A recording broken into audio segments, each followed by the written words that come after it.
బనక కాకపోతే గనక technical committee ఎందుకట? ఇదే అనుమానాన్ని వ్యక్తం చేస్తున్నారు తెలంగాణ విపక్ష నేతలు. దానికి సంబంధించిన బ్రేకింగ్ ఇది. బనకచెర్ల వ్యవహారంలో 12 మందితోటి టెక్నికల్ కమిటీ ఏర్పాటు దిశగా కేంద్రం అడుగులు వేస్తోంది. మరోవైపు కమిటీలో ఏపీ తరపున సభ్యులు కూడా దాదాపుగా ఖరారయ్యారు. కేంద్రం చర్యల నేపథ్యంలో తెలంగాణ సర్కార్ ఇప్పుడు ఎలాంటి నిర్ణయం తీసుకుంటుంది అన్నది ఉత్కంఠగా మారింది.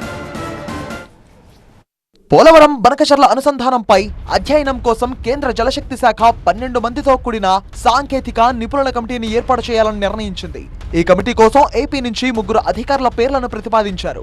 Irrigation special CS Sai Prasad, ఆ శాఖ సలహాదారు ఎం వెంకటేశ్వరరావు, ఆ శాఖ ఇంజనీర్ ఇన్ చీఫ్ నరసింహమూర్తి పేర్లను ఖరారు చేసి పంపాలని ఏపీ ప్రభుత్వం నిర్ణయించింది.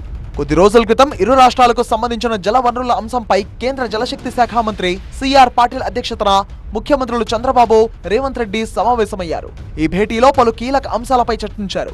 ఈ సమావేశంలో ఎలాంటి నిర్ణయాలు తీసుకున్నారు అనే దానిపై స్పష్టత రాలేదు. అయితే బనకచెర్లపై 12 మందితో టెక్నికల్ కమిటీ ఏర్పాటు చేసే దిశగా కేంద్రం నిర్ణయం తీసుకోవడం, ఈ కమిటీ కోసం ఏపీ నుంచి 3 సభ్యులు ఖరారు కావడం ప్రాధాన్యతను సంతరించుకుంది. అయితే బనకచెర్లపై తెలంగాణ వాదన మాత్రం మరోలా ఉంది. బనకచెర్లపై కేంద్రం ఏర్పాటు చేసిన భేటీలో చర్చ జరగలేదని తెలంగాణ ముఖ్యమంత్రి రేవంత్ రెడ్డి స్పష్టం చేశారు. ఇప్పటికీ ఇదే మాటను చెబుతున్నారు కాంగ్రెస్ నేతలు. నదుల అంశాలపై ఆల్రెడీ జలశక్తి మంత్రాలయం మొన్ననే కూర్చోబెట్టి మాట్లాడటం జరిగింది. ముఖ్యంగా 2014 ముందు ఉన్నటువంటి నదులు ఏదైనా నికర జలాల మీద కట్టుకుంటున్నటువంటి ప్రాజెక్టుల విషయం అయితే చర్చకే లేదు. అవి ఇమీడియట్గా చేసుకోవాల్సిన అవసరం ఉంది.